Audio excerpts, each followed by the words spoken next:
주회와 묵상 사이, 설교와 나눔 사이, 말씀은 힘이다. 날마다 주님과.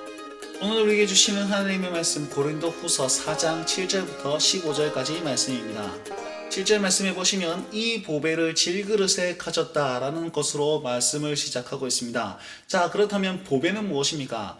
6절 말씀에 보시면 예수 그리스도의 얼굴에 있는 하나님의 영광을 아는 빛, 그것이 바로 보배입니다. 예수님의 얼굴에만 있는 그 하나님의 영광을 아는 빛을 주님께서 우리에게 비추이셨으므로 우리에게도 그 하나님의 영광을 아는 빛인 보배를 가지게 되었다는 겁니다. 자, 그렇다면 질그릇은 과연 무엇을 의미할까요? 보배와 반대되는 것이 바로 질그릇인데, 질그릇은 깨어지기 쉽다는 겁니다. 깨어지기 쉬운 그런 연약한 존재, 그걸 나중에서는 우리의 몸이다 라고 표현을 하거든요. 즉 우리 자체, 우리 존재 자체를 질그릇에 비유하고 있습니다. 바로 하나님의 큰 능력과 반대되는 연약한 존재를 상징하고 있는 것이 바로 이것입니다. 그러면 왜 보배를 하필이면 질그릇에 담았을까요? 이 큰 능력이 하나님께 있고 우리에게는 있지 않는다는 사실을 보여주기 위해서 질그릇과 같은 우리를 사용하고 있습니다. 하나님이 온전히 드러나게 하기 위해서 우리와 같은 존재를 사용하신다, 이렇게 표현하고 있습니다.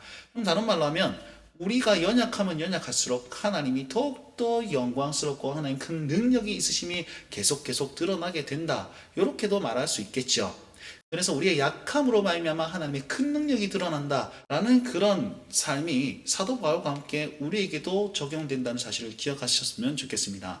정말 큰 능력을 가진 이 보배가 질그릇과 같은 연약한 우리 몸에 담겼습니다. 그러니까 우리 삶에 개입이 나타나기 시작합니다. 그래서 우리 몸에는 어떤 현상이 일어나면 고난이 나타나게 됩니다. 왜요? 깨어지기 쉬운 거니까, 고난이 찾아오니까 힘든 거죠. 그런데 우리 안에 뭐가 있습니까? 보배가 있기 때문에 그 고난을 이 보배로 말미암아 이기고 견딜 수 있습니다. 이 표현을 8절 9절에서 잘 설명하고 있습니다. 잘 보시면 사방으로 우겨싸움을 당합니다. 압박을 당합니다. 그러나 우리 안에 보배가 있으니까 쌓이지 아니합니다. 찌그러지지 않습니다.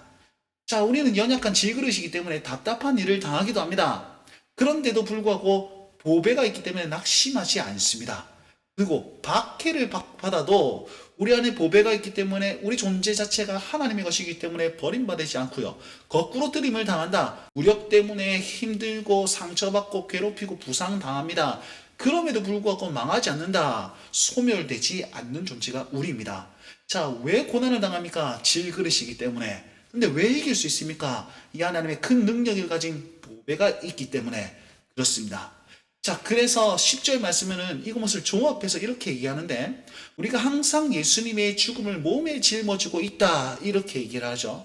자, 앞에 보시면 8절에 보시면 사방에서 이 고난이 옵니다. 그리고 10절 말씀에는 항상 예수님이 죽으심을 몸에 담고 있대요. 항상 고난이 있다는 겁니다.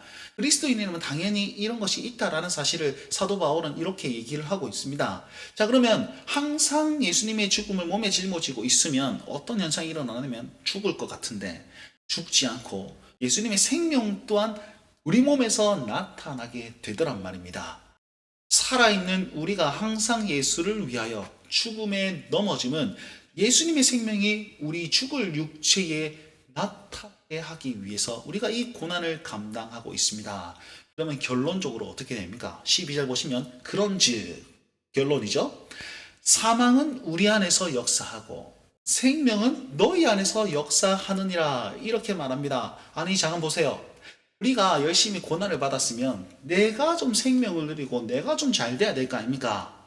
그런데 왜 저 사람들이 생명을 누립니까? 그렇게 질문할 수 있지 않겠습니까? 자, 한번 보십시오. 11절 말씀에 보시면 살아있는 우리가 이렇게 표현하고 있습니다. 우리 살아있는 자가, 다른 말로 살아있는 우리가 죽음에 넘겨지면, 이렇게 얘기하죠. 생각해 보십시오. 여러분, 우리가 살아있습니다. 근데 생명이 왜 또 필요합니까? 살아있는데 생명이 왜 필요하냐고요. 살아있는 자체가 생명인데. 그렇죠? 여러분은 만약에 삶에 고난이 있다 그러면 내가 살아있는 자구나 이렇게 생각하시면 됩니다. 내가 예수 그리스도를 말미암아 구원 얻고 살아있는 자이기 때문에 나에게 고난이 있구나. 왜요? 내 고난으로 말미암아 내가 살아있음을 딱 증명하고 또한 너희도 살게 하기 위해서 하나님께서 나를 사용하시는구나 이래 생각하셔야 됩니다. 여러분 예수님도요 정말 보배로운 하나님이셨지만 연약한 질그릇과 같은 인간의 몸을 입으셨습니다. 그리고 죽음을 감당하셨죠. 그랬더니 어떻게 됩니까? 온 인류에 복음이 나타나게 되는 겁니다. 똑같은 원리로 이제 예수 그리스도 믿은 우리가 그 하나님의 아들 영광의 빛을 비추임 받았으니까 우리도 연약한 몸에서 예수님의 죽음을 짊어지고 살면은 나로 말미암아 또한 복음이 짠 하고 드러나게 될 것이다.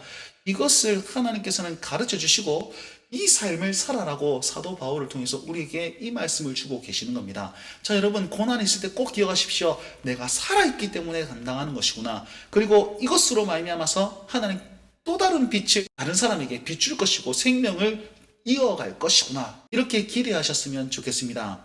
자, 그러면 여기서 이런 생각을 할 수는 없을까요? 내가 보배를 가졌잖아요. 그죠? 구원은 얻었습니다.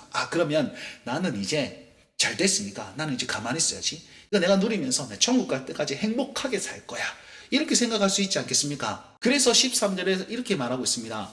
기록된 바 내가 믿었으므로 말하였다 한 것 같이. 이것은 시편 116편 10절 말씀인데요. 믿었으므로 내가 말할 수밖에 없다라는 것을 표현하고 있습니다. 보시면 같은 믿음의 마음을 가졌으니까 믿음을 가졌으니까 말할 수밖에 없다라고 표현합니다. 앞장 말씀해 보시면 새 언약의 직분을 가진 사람들은 담대히 말한다. 숨기지 않고 드러낸다 이렇게 표현했고 옛 언약의 사람들은 가리었다 이렇게 표현하고 있습니다. 그러면 내가 믿음을 가졌고 이 보배를 가졌는데 가리고 있으면 당신은 새 언약의 사람입니까? 옛 언약의 사람입니까? 우리가 보배를 가졌는데 자랑하지 않을 수 없고 믿었는데 말하지 않을 수 없는 것이 진짜 신자의 삶이라는 겁니다. 그러면 무엇을 말하고 있습니까? 두 가지를 말하고 있는데 첫 번째는 부활과 심판이고 두 번째는 하나님의 영광입니다.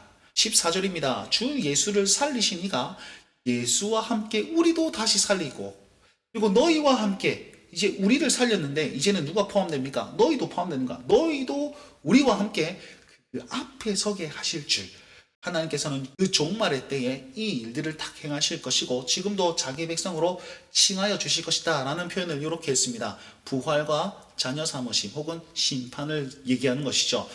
그리고 두 번째 이야기하는 것은 이렇게 고난을 통해서 하는 이유는 바로 하나님께 영광을 돌리려 함이다 라고 결론을 짓습니다. 15절을 한번 주의 깊게 봅시다. 이 모든 것은 너희를 위함이니 이 모든 것은 뭘 얘기하냐면 하나님의 말씀이 전해진 것, 예수님께서 돌아가신 것, 그 다음에 이 예수의 죽음을 짊어지고 고난당하는 바울과 복음 전도자들 이 모든 행위들과 이 모든 역사들을 모든 것이다 라는 것을 하나에 다 포함시키고 있습니다. 더 쉽게 얘기하면 예수님의 죽으심과 그 죽으심을 담당하는 고난받음을 얘기하고 있습니다.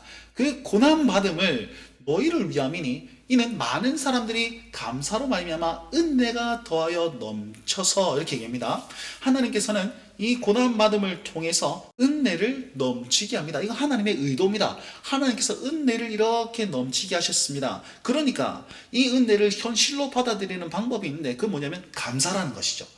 은혜가 현실이 되는 수단이 바로 감사입니다. 이 은혜를 받은 사람들이 감사로 하나님께 올려드립니다.